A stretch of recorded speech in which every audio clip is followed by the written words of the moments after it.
Hello friends, मैं प्रदीप शर्मा आप सभी के सामने एक बार फिर स्वागत करता हूं आप सभी का MMKP यूट्यूब चैनल पर। तो आइए स्टार्ट करते हैं। आज हम कंपोजिशन फंक्शन किसे कहते हैं, इसकी डेफिनेशन की बात हम कर चुके थे। फिर भी मैं आपको बहुत छोटी सी फॉर्म में बता देता हूं। कंबाइंड करके एक नया फंक्शन बनाएंगे, वो आपके पास कंपोजिशन फंक्शन है। कंबाइंड कैसे किया जाता है? दो फंक्शन को एक साथ मिलाया जाता है, तब एक तीसरा फंक्शन बनता है। चलिए, एक क्वेश्चन आपके सामने है इस तरीके से कि फाइंड करना हमें गॉफ हमें फाइंड आउट करना है कि एफ एक फंक्शन है जो रियल नंबर से रियल नंबर पे, जी हमारे पास दूसरा फंक्शन है जो रियल से रियल नंबर पर है, और दिया गया है function f x equal to cos x है और जी एक्स इक्वल टू आपके पास 3x की पावर 2 है।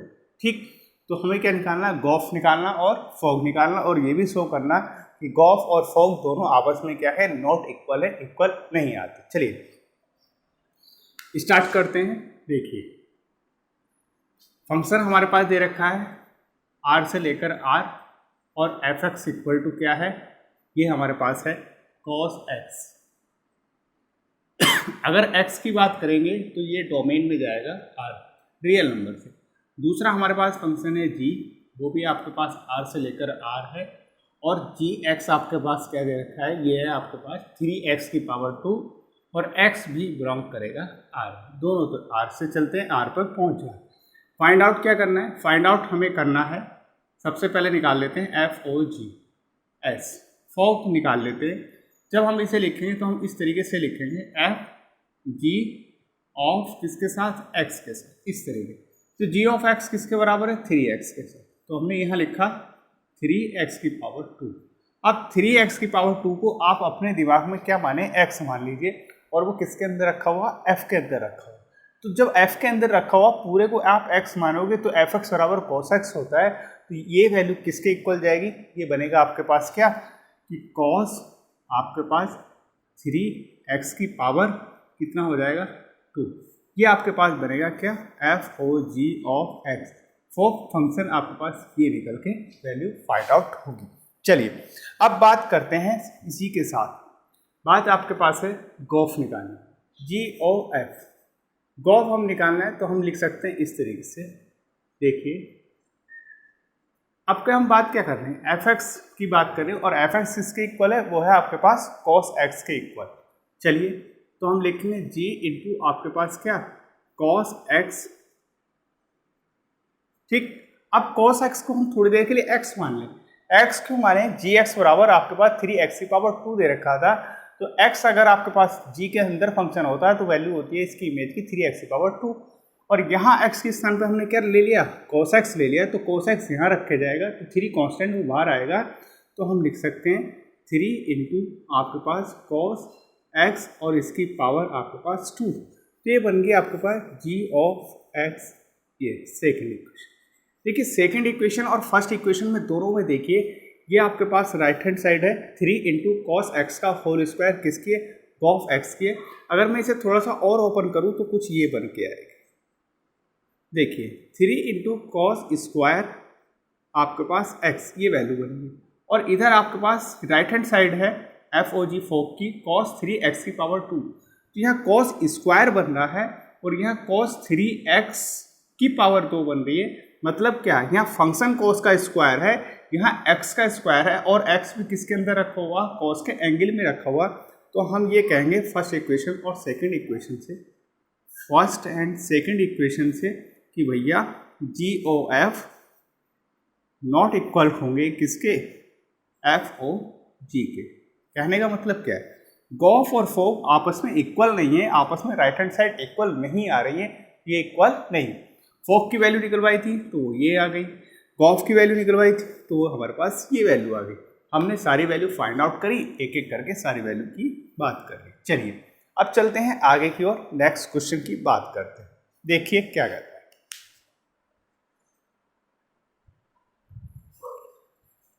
आइए शुरुआत करते हैं क्वेश्चन नंबर आपके पास 17 क्वेश्चन क्या कहता है, वो कहता है, देखिए मैं पढ़ देता हूँ, रीड करता हूँ। सो दैट, हमें ये शो करना है कि फंक्शन आपका f a से लेकर b पर चलता है, जहाँ पर एफ एक्स की वैल्यू आपके पास ये है, एंड और आपके पास g एक फंक्शन है जो b से लेकर a पर पहुँचता है, जहाँ जी एक्स की वैल्यू आपके पास ये है। और कहा गया है कि जो सेट ए है वो आपके पास ये है कि रियल नंबर में से हमने 7/5 को निकाल दिया है, बी सेट में से r माइनस रियल नंबर में से 3/5 को हमने निकाल दिया है। तब आपके पास बताया गया है कि आई ए एक्स बराबर क्या आएगा, एक्स आएगा। कहने का मतलब क्या आएगा, एक आइडेंटिटी फंक्शन बनेगा, आई ए एक्स बराबर एक्स, आई बी एक्स बराबर एक्स बनेगा। जब आपके पास फोक बराबर किसके होगा, आई ए का होगा, तो आई ए आपके पास आइडेंटिटी बनेगा। जब गोफ बराबर आई बी के होगा तो आई बी बराबर किसके होगा, एक्स के बराबर होगा, अर्थात आइडेंटिटी फंक्शन बनेगा। तो हमें कहा गया कि दो फंक्शन दे दिए, दोनों फंक्शन के बाद कहा गया कि शो कीजिए गोफ और फोक आपस में क्या होंगे, फोक आई ए के बराबर, गोफ आई बी के बराबर होगा। आई बी आपके पास एक्स और आई ए आपके पास एक्स, अर्थात आइडेंटिटी फंक्शन को रिप्रेजेंट करते हैं।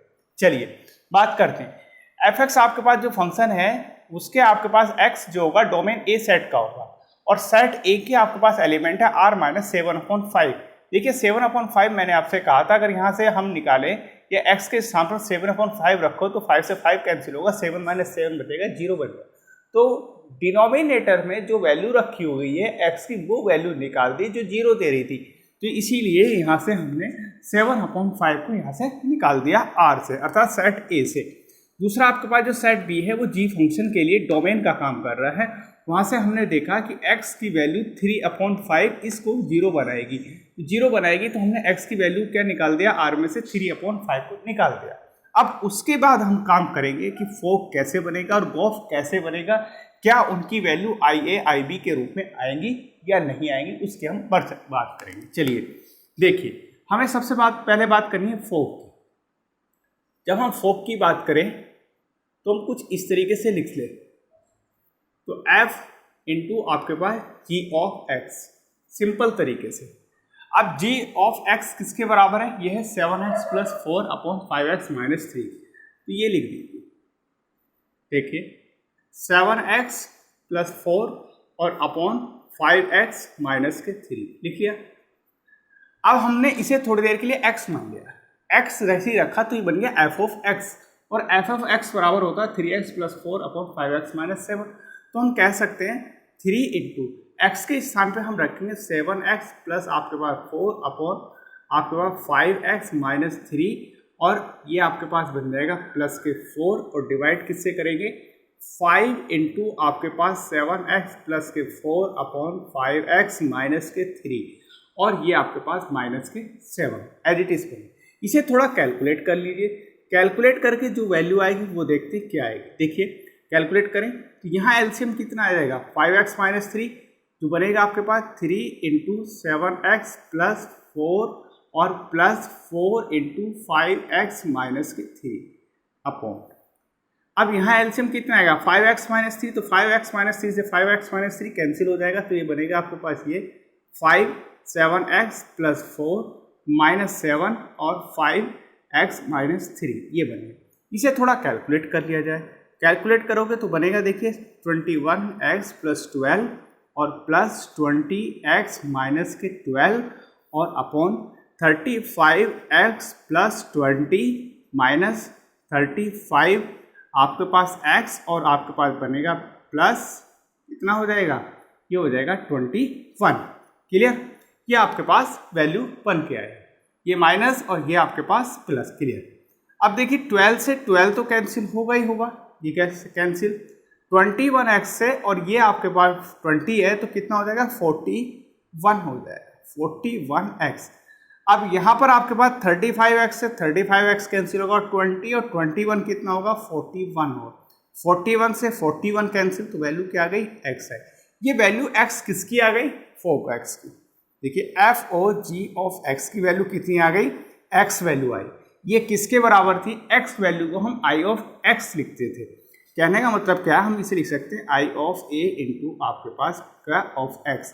तो हम कहेंगे ये किसके बराबर होगा, आइडेंटिटी फंक्शन के बराबर।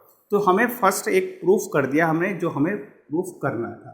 बताना यह था कि फोक बराबर होता है आई ए के बराबर होता है, और फोक की वैल्यू हमारे पास आई थी x निकल के, और x वैल्यू दी थी आई ए ऑफ किसकी, x की वैल्यू दी थी, तो हम x के स्थान पर रखते हैं आई ए ऑफ x रख सकते हैं। तो फोक बराबर आई ए की वैल्यू हम प्रूफ कर चुके हैं, अर्थात आइडेंटिटी फंक्शन हमारे पास बन गया। डोमेन ए के लिए। चलिए, ये तो बात करी हमने किसके साथ, फोक के साथ। अब काम करते हैं हम किसके साथ, गोफ के साथ। गोफ के साथ और देखते हैं क्या गोफ के साथ भी यही वैल्यू हमारे पास निकल के आती है, इस पे भी हम चर्चा कर लेते हैं। आइए अब बात करते हैं गोफ। प्रोसेसिंग वही रखनी है, कोई चेंज नहीं करना, ठीक। सबसे पहले ये लिख लीजिए, अब सब आप जान चुके हो कि क्या क्या चीज़ें हो रही हैं। एफ ऑफ एक्स की वैल्यू क्या होनी चाहिए, ये होनी चाहिए। चलिए थोड़ा फास्ट कर लेते हैं, ठीक है। अब आप सब जान गए, इसे x मान लेंगे तो जी एक्स बराबर ये है, x के स्थान पर हम इसे वैल्यू को रखेंगे तो आपके पास बनेगा 7 × 3x + 4 अपॉन 5x - 7 और आपके पास +4 और डिवाइड कर दीजिए 5 × 3x + 4 अपॉन 5x - 7 और आपके पास -3। इसे कैलकुलेट कर लीजिए। जब आप कैलकुलेट करोगे तो ये एलसीएम क्या आएगा, 5x - 7 5x - 7 दोनों से कैंसिल हो जाएगा, तो ऊपर आएगा ये 3x + 4 और प्लस कितना आएगा, 4 मल्टीपल में है 5x - 7, नीचे आपके पास बनेगा 5 × 3x + 4 - 3 5x - 7, ये आपके पास नीचे है। इसे आप कैलकुलेट कर लीजिए, मल्टीप्लाई कर दीजिए तो बनेगा 21x + 28 प्लस आपके पास 20x - 28। क्लियर। अब यहाँ भी एक कर दीजिए 15x + 20 - 15x और माइनस प्लस 21 कैंसिल होगा क्या, 28 से 28 कैंसिल, यहाँ 15 से 15 कैंसिल, तो आपके पास क्या आएगा ऊपर 41x और डिवाइड बाई 41, इससे ये कैंसिल, तो आपके पास वैल्यू क्या आ गई, x वैल्यू निकल के आई। अर्थात हम कहेंगे यहाँ आपके पास क्या चल रहा था, GOF x लेके चले तो वैल्यू किसकी आई, x की इक्वल आई। हम कहेंगे GOF x = x है और x को हम क्या लिख सकते हैं, I of B भी हम लिख सकते हैं। तो ये आपके पास गॉफ भी बराबर प्रूफ हो गया I of B के IB of x के इक्वल होता है। इस तरीके से फॉग हमने प्रूफ किया और गॉफ हमने प्रूफ किया। आइए चलते हैं क्वेश्चन नंबर 18 की ओर।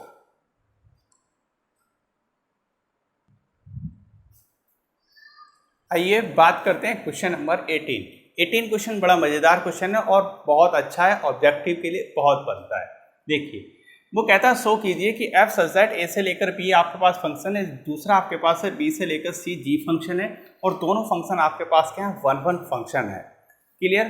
फिर वो कहता है कि एक आपके पास गॉफ फंक्शन बनता है और बताइए वो आपके पास क्या होगा, 1 फंक्शन होगा। ये हमें प्रूफ करना, या ये बताइए, ये ऑब्जेक्टिव है कि दो फंक्शन आपके पास 1 है, f और g भी आपके पास 1 में, क्या गॉफ भी 1 होगा, ये हमें बताना है। चलिए इस केस के लिए अब यहाँ पर सेट तो दिए नहीं है, सेट देते तो हम सेट्स के अकॉर्डिंग प्रैक्टिकली करके इजीली कर लेते, पर सेट नहीं दिया तो हम क्या मान के चले, लेट मान लेते हैं कि हमारे पास ये है f सच दैट a से लेकर आपके पास b एक फंक्शन दिया हुआ है f, जो वो कहता है कि f आपके पास क्या है, एक 1 फंक्शन है, ये वो कह रहा है। ठीक, f आपके पास एक 1 फंक्शन है। क्लियर, इसमें हमें डाउट नहीं होना चाहिए। जब क्लियर है तो हम ये मान के चलेंगे, लेट माना कि x आपके पास है जो बिलोंग करता है सेट A के अंदर और fx आपके पास है जो सेट B के अंदर बिलोंग करेगा। और हम ये कहेंगे इफ यदि आपके पास, कहने का मतलब क्या है, fx1 = fx2 ये कंडीशन होल्ड करेगी, दैट इम्प्लाइज ये कंडीशन ऑलरेडी होल्ड कर रही है, इसमें हमें डाउट नहीं होना चाहिए। क्लियर। चलिए अब दूसरा एंड आपके पास दूसरा भी दिया हुआ जी सच दैट, जिसमें कहा गया है b से लेकर आपके पास c, b से लेकर c की बात करिए। अब इसमें हम बात करें तो हम कह दिया हमने कि भैया एक एलिमेंट ले लेते हैं, चलिए एक एलिमेंट ले लेते हैं y जो कि b के अंदर बिलोंग करता है, और दूसरा एलिमेंट ले लेते हैं हम इसका g of y जो इमेज के साथ किसके साथ होगा, c में होगा। That implies g of y1 = अगर आपके पास g of y2 के है तो आपके पास क्या होगा, ये y1 = y2। ऐसा क्यों है, ऐसा इसलिए है क्योंकि हमें ये कहा गया है कि आपके पास जो है g आपके पास एक 1 फंक्शन ऑलरेडी दे रखा है, मतलब एफ भी आपके पास 1 1 है, जी भी आपके पास 1 1 है। तो जो मैंने ये कंडीशन बनाई ये ऑलरेडी होल्ड कर रही है इनके अंदर, इसमें हमें कोई डाउट नहीं होना चाहिए। चलिए अब हम बात करते हैं gof, g o f such that a से लेकर आपके पास सी। क्या ये भी 1 1 होगा? क्या ये भी 1 1 होगा? क्वेश्चन ये बनता है क्या 1 1 होगा तो ये वाली कंडीशन होल्ड करनी चाहिए। कैसे? चलिए हमने कहा लेट मान रखा है कि हमने x बिलोंग करता है ए के अंदर, तो जी ओ एफ एक्स जो आएगा वो बिलोंग करेगा किसके अंदर? सेट सी के अंदर। सिंपल सी बात है। चलिए अब हमने कहा कि हम मान लेते हैं दो एलिमेंट के साथ इफ यदि g o f x1 equal to g o f x2 के इक्वल है, जहां पर आपके पास क्या है x1 और x2 दोनों एलिमेंट किसके होंगे? सेट ए के एलिमेंट होंगे, डोमेन के एलिमेंट होंगे। अगर इसके अंदर x1 और x2 भी सेम आ जाते हैं तब हम कहेंगे जी ओ एफ आपके पास क्या है? 1 1 फंक्शन बनता है। कैसे? इमेज लेके चल रहे हैं, x1 की इमेज गो फंक्शन के अंदर ए से लेकर सी में हमने देखी, तो इमेज हम इक्वल मान के चल रहे हैं दो एलिमेंट की। अब एलिमेंट भी इक्वल आ गए तो हम कहते हैं वो 1 1 फंक्शन को क्या करता है? होल्ड करता है। चलिए सॉल्व कर लेते हैं। जी ओ एफ को हम लिख सकते हैं इस तरीके से, एफ x1 इक्वल टू, इसे हम लिख सकते हैं जी और एफ ऑफ x2 लिख सकते हैं। अब आप देखिए x1 आपके पास एफ x1 है और इधर आपके पास एफ x2 है, दोनों के दोनों f के ही एलिमेंट के अंदर रखे हुए, मतलब f फंक्शन के अंदर रखे हुए, और f आपके पास एक 1 1 फंक्शन है। तो हम क्या कहेंगे? That implies f is a 1 1 function. f आपके पास कैसा है? 1 1 फंक्शन। तो f x1 बराबर किसके इमेज देगा? x1 की देगा। f x2 किसकी इमेज देगा? अपने आप में x2, या ये कह सकते हैं f x1 इमेज किसकी है? वो आपके पास x1 की इमेज है। तो हम ये कहेंगे कि हमारे पास ये वैल्यू किसकी हो जाएगी? g ऑफ x1 की कह सकते हैं, और इधर हम कह सकते हैं g ऑफ x2 की भी कह सकते हैं। आप या तो इस तरीके से मान लीजिए। मानने का मतलब क्या है? मानने का मतलब ये है कि आप ये मान लीजिए अपने दिमाग में कि f x1 आपके पास एक 1 1 है और f x1 बराबर f x2 के है, तो हम कह सकते हैं f x1 बराबर x1 के और f x2 बराबर, ऐसा उसकी प्री इमेज हमने यहाँ रख दी। तो जब यहाँ रखी तो फिर हम कहें जी x1 बराबर जी x2 के, फिर जी भी क्या है? 1 1 में आपके पास मैपिंग है, तब हम कह देंगे हमारे पास ये भी क्या हो गई? x1 बराबर x2। एक तरीका तो ये है, और हम लास्ट में कह देंगे कि जी ओ एफ आपके पास क्या है? एक आपके पास 1 1 फंक्शन। एक तरीका तो आपके पास ये हो गया। अगर ये सिंपल है, समझ में आ गया तो ठीक है, और अगर नहीं आया तो एक और बता देता हूँ। चलिए दूसरी की बात करते हैं। देखिए क्या है दूसरे में, हम लेंगे कि जी ओ एफ x1 की बात कर रहे थे और हमें प्रूफ करना था x1 बराबर x2। चलिए हमने कहा इसे इस तरीके से लिख लिया, और ये आप इस तरीके से लिख लीजिए। ओके चलिए थोड़ी देर के लिए इसे x मान लीजिए, क्योंकि g के अंदर या g के अंदर जो भी एलिमेंट होगा वो किसका होगा? g जो फंक्शन है उसका डोमेन रखा होता है उसके अंदर, और उसकी जो इमेज आती है वो कोडोमेन से आती है। तो ये जो आपके पास है ये क्या है? डोमेन है। किसके लिए है? इस फंक्शन के लिए। ये क्या है? डोमेन है। किसके लिए है? इसके लिए। तो हमने मान लिया थोड़ी देर के लिए कि f x1 बराबर आपके पास क्या है? y1 ले लीजिए। चलिए तो हम कहेंगे हम g of y1 equal to g of y2। Clear? अब g ऑफ y1 बराबर g ऑफ y2, आपके पास कह रहे थे कि y1 बराबर y2 है, तो आपने खुद ही कहा था y1 बराबर y2 है, अर्थात 1 1 मैपिंग है। तो हम यहाँ ये भी कह सकते हैं कि भैया that implies g is 1 1। g is 1 1 है, ऑलरेडी दिया था, तो y1 बराबर y2। y1 की वैल्यू ये रख दीजिए, f x1 equal to f x2 आपने वैल्यू रखी, फिर आप f के पास गए, f x1 बराबर f x2, x1 बराबर x2, अर्थात ये भी आपके पास क्या है? f ऑलरेडी एक 1 1 फंक्शन है। तब हम कहेंगे कि x1 इक्वल टू x2। लेके तो हम चले थे गॉफ, और गॉफ में भी दोनों सेम लेके चले थे इमेज, और वैल्यू आ गई एलिमेंट की सेम, तो हम कह देंगे भैया GOF आपके पास क्या होगा, एक 1 1 फंक्शन होगा। देखिए कितना अच्छा सा ऑब्जेक्टिव निकल के आया। वो कह रहा f आपके पास 1 1, g आपके पास 1 1, तो गॉफ भी आपके पास क्या होगा, 101% 1 1 1 1 होगा। ठीक, ये सिंपल सा। अब अगर गॉफ की जगह फोग भी हमसे पूछ ले तो हम यहाँ पे क्या लिखेंगे, फोग लिखते तो फोग भी क्या आता, वो भी 1 1 आपके सामने रिप्रेजेंट होता, 1 1 ही बनता। चलिए ये बनता आपके पास क्वेश्चन। दूसरा अगर क्वेश्चन हमसे ये पूछ ले कि भैया फोग आपके पास दिया हुआ है, तो बताइए क्या f आपके पास 1 1 होगा, क्या g 1 1 होगा, तब हमें सोचना पड़ेगा। और सबसे पहले फोग की बात कर रहे हैं और फोग आपके पास 1 1 है, तो f आपके पास सबसे पहले नंबर आएगा, क्योंकि GOFX लिखते हैं, f आपके पास 101% 1 1 होगा ही होगा। रही बात आपके पास g की, g 1 1 होगा तब भी काम करेगा, और g 1 1 नहीं होगा, ऑन टू होगा तब भी काम करेगा। क्लियर, इस तरीके से ऑब्जेक्टिव बनाया जाए। आइए चलते हैं नेक्स्ट क्वेश्चन की। चलिए अब बात करते हैं हम अपने क्वेश्चन नंबर 19 की। 19 को भी क्वेश्चन आपका बहुत अच्छा इंपॉर्टेंट क्वेश्चन है ऑब्जेक्टिव के हिसाब से।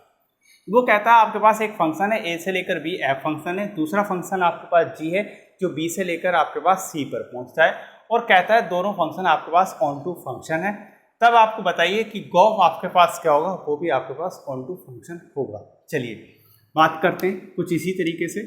उसने बात करी कि आपके पास कुछ ऐसे लिखते हैं, देखिए f आपके पास है कहाँ से, a से लेकर b, ठीक। दूसरा आपके पास फंक्शन है g, वो आपके पास फंक्शन है b से लेकर आपके पास c, ठीक। दोनों आपके पास फंक्शन कैसे हैं, दैट इम्प्लाइज f आपके पास ऑन टू और g आपके पास कैसा है, वो भी आपके पास ऑन टू, दोनों ऑन टू दिए गए हैं। अब हम ऐसा कर लेते हैं, लेट मान लेते हैं कि x के अंदर बिलोंग करता है, a के अंदर बिलोंग करता है, y बिलोंग करता है b के अंदर, और z बिलोंग करता है किसके अंदर, c के अंदर। अर्थात x यहाँ रखा हुआ है और y आपके पास यहाँ है b के अंदर, और y आपके पास यहाँ आएगा, और फिर यहाँ c के अंदर कौन आएगा, z आएगा। तो कहने का मतलब क्या है, z एलिमेंट की प्री इमेज y हो गई, और y आपके पास यहाँ डोमेन या कोडोमेन, y की प्री इमेज आपके पास x हो गई। सिंपल सी बात है, ठीक। वही हमने एक एक करके मानने की कोशिश करी। तो मैं मानूंगा let y is the pre image, क्योंकि 1 1 मैपिंग तो होगी होगी, ए से लेकर बी पर तो आप जाओगे ही जाओगे, क्योंकि आपके पास क्या f ऑन टू है, ऑन टू है तो उसकी प्री इमेज देखनी है, और प्री इमेज अगर मिल गई तो ऑन टू कन्फर्म है, क्योंकि आपके पास डोमेन से कोडोमेन में जाना तो तय है, जाना तय है मतलब उसके अंदर 1 1 तो है। अब अगर वापस रिवर्स में भी आपको मिल जाए यूनिक एलिमेंट के साथ, तो हम ये कह देंगे कि हमारी जो चीज़ें हो रही थी वो वास्तव में ठीक है, और अर्थात रिवर्स में भी 1 1 मैपिंग और ऑन टू मैपिंग है। तो हम क्यों दिक्कत करें, क्यों हम ये कहें कि f से लेकर b में जा रहे हैं तो 1 1 मैपिंग हो रही, तो वहाँ पर दिखाने की जरूरत नहीं है, क्योंकि f आपके पास ऑन टू है तो एक तो हो ही रही है। रिवर्स में दिखाने के लिए गॉफ की चाहिए, गॉफ दिखाने के लिए f स्टार्ट की तो रिवर्स चाहिए अब, ठीक है। चलिए अब y हमने क्या मान ली, y हमने प्री इमेज मान ली किसकी, ऑफ z की, इन किसके अंदर, g फंक्शन के, इन फंक्शन g फंक्शन के अंदर मान ली। तो हम ये कहेंगे कि g inverse of z equal to किसके इक्वल हो गया, y के इक्वल, या हम यहां से ये कह सकते हैं g ऑफ y इक्वल किसके हो गया, z। ये बात तो आपको सिंपली समझ में आ गई होगी। चलिए ये आपके पास हो गए। अब चलते हैं वापस थोड़ा पीछे की ओर। हमने जैसे पीछे कदम रखा तो हमने क्या देखा, y आपके पास किसकी इमेज हो रही है, x की इमेज हो रही है। अब हम कहेंगे नाउ, अब y आपके पास इमेज बन रही है किसकी, x की, तो x को हम प्री इमेज लेंगे। Now x is the pre image of किसकी, y की, y की तो होगी प्री इमेज, पर किस फंक्शन में होगी, इन फंक्शन में क्या होगा, f होगा। ये बात याद रखिए। तो हम क्या लिखेंगे यहाँ पर, यहाँ पर हम लिखेंगे कि देखिए एफ इनवर्स वाई आपके पास आएगा और वो किसके पास गया, एक्स के पास, और कहेगा कि भैया एफ ऑफ एक्स इक्वल किसके हो गई, वाई के इक्वल हो गई। दोनों वैल्यू हमने निकाली। अब हमें बात किसकी करनी है, गॉफ की करनी है। जरा गॉफ पे पहुंच जाइए। जैसे ही आप गॉफ पे पहुंचे तो हमारे पास ये है, देखिए जी ओ एफ आपके पास लिखा था। चलिए ये तो फंक्शन हो गया, नीचे लिख लेते हैं, चलिए यहाँ ही लिख देता हूँ। आपके पास है जी ओ एफ, ये आपके पास ए से लेकर सी है, क्लियर। अगर मैं इसे थोड़ा रिवर्स कर दूं, रिवर्स करने का मतलब आपके पास ये है कि जी ओ एफ किसके हो जाएगा, सी से लेकर आपके पास ए में बनेगा, और सी से लेकर जब ए में बनेगा तो हमें ये देखना होगा क्या वो आपके पास 1-1 मैपिंग हो रही है या नहीं हो रही है। एक तरीका तो ये है, या आप सीधा सीधा जी ओ एफ को आप ओपन करना स्टार्ट कर दीजिए। यदि उसके भी आपके पास 1-1 मैपिंग मिल रही है और इमेज मिल रही है, तब भी हम कह देंगे वो आपके पास 1-1 मैपिंग हो रही है, तो रिवर्स में भी 1-1 मैपिंग होगी, ऑन टू हो जाएगी। चलिए देखिए g o f such that x के साथ हमने लिखना स्टार्ट किया, हम लिखेंगे इसे ये, क्लियर। एफ ऑफ एक्स की वैल्यू किसकी है, वाई है, तो हम यहाँ लिखेंगे आपके पास g of y. G of y की वैल्यू कितनी है, जेड, यहाँ लिखेंगे हम जेड। ध्यान से देखते रहना, ये आ गई जी ओ एफ एक्स की। अब यहाँ से अगर हटा दें हम, तो हम कहेंगे एक्स इक्वल टू किसके होगा, जी ओ एफ इनवर्स किसके, जेड के। तो जी ओ एफ इनवर्स जेड के किसके इक्वल होगा, एक्स के इक्वल होगा। अब जैसे एक्स के इक्वल हुआ तो हम क्या कहेंगे, एक्स किसका एलिमेंट था, एक्स एलिमेंट था हमारे पास सेट ए का, तो सेट ए का एलिमेंट था, तो ये कहेंगे कि भैया ये आपके पास हो गया आई ऑफ ए, मतलब आइडेंटिटी फंक्शन बन गया, और ये जी ओ एफ इनवर्स आपके पास बना। तो यहाँ से ये रिजल्ट निकल के आया कि भैया रिवर्स में भी 1-1 मैपिंग हो रही है। आइडेंटिटी मैपिंग का मतलब होता है, आइडेंटिटी फंक्शन का मतलब होता है कि अगर जेड एलिमेंट दोगे, जो भी एलिमेंट दोगे उसकी इमेज एक ही आएगी, 2 दोगे तो 2 ही आएगी, 3 दोगे तो 3 आएगी, मतलब जैसा एलिमेंट वैसी इमेज आएगी, उसकी इमेज उसकी साथ जाएगी। इनवर्स में है तो प्री इमेज रहेगी। जब इनवर्स में भी हमें मिल गया तो हम सीधा सीधा कह देंगे कि जो आपके पास था गॉफ, वो आपके पास कैसा होगा, वो भी आपके पास ऑन टू फंक्शन होगा, कन्फर्म है। चलिए इसी के स्थान पे अगर वो हमसे ये कह देता, थोड़ा चीज़ें को चेंज करिए, एफ आपके पास ए से लेकर बी ऑन टू है, जी आपके पास बी से लेकर सी ऑन टू है, और यहाँ फोक दे देता और कहता ए से लेकर सी बताइए, तब हमें सोचना पड़ता, तब हम कहते हो भी सकता है, नहीं भी हो सकता, फिर प्रैक्टिकली देखा जाता। क्लियर। अगर वो ये कहता है जी ए से लेकर बी है और यहाँ कहता एफ बी से लेकर सी है, और अब कहता कि एफ ओ जी फोक ए से लेकर सी है, तो 101% ऑन टू होता। क्लियर। तब क्या होता, ऑन टू होता। ये बात समझ गए। कहने का मतलब ये है, अगर यहाँ जी हो जाए, यहाँ एफ हो जाए, तो यहाँ एफ यहाँ आना चाहिए और जी यहाँ आना चाहिए, तब वो क्या होगा, ऑन टू होगा। ये हमारे क्वेश्चन ऑब्जेक्टिव कंपटीशन के एग्जाम में बड़े इजीली सॉल्व किए जाते हैं इस तरीके से। दूसरा समझिए, अगर वो कहे गॉफ आपके पास है और वो आपके पास ऑन टू है, तब आप बताइए कि एफ और जी आपके पास ऑन टू होंगे, 1-1 होंगे, मैनी 1 होंगे, या क्या होंगे। तो सिंपल सी बात है, रिवर्स में हम बात कर रहे हैं कि रिवर्स में हमारे पास रिजल्ट दे दिया ऑन टू है, तो एफ तो स्टार्टिंग में दिया, एफ आपके पास क्या होगा, ऑन टू कन्फर्म होगा, जी भी आपके पास ऑन टू होगा, मतलब रिवर्स में भी इन दोनों को ऑन टू होना पड़ेगा। तो इस तरीके से सोचिए क्वेश्चनों को और ऑब्जेक्टिव बनाने की कोशिश कीजिए। तो आज हमने जी ओ एफ, गॉफ और फोक का सहारा लिया और कुछ ऑब्जेक्टिव बनाने की कोशिश की। ठीक, उम्मीद करता हूँ आपको ये चीज़ें पसंद आई होंगी, समझ में आई होंगी। कल और इन्हीं के साथ हम कुछ और नए ऑब्जेक्टिव बनाने की कोशिश करेंगे फोक गॉफ के साथ। तो आज के लिए इतना ही, मिलते हैं कल फिर एक नए फोक और गॉफ के साथ। आज के लिए इतना, थैंक यू सो मच।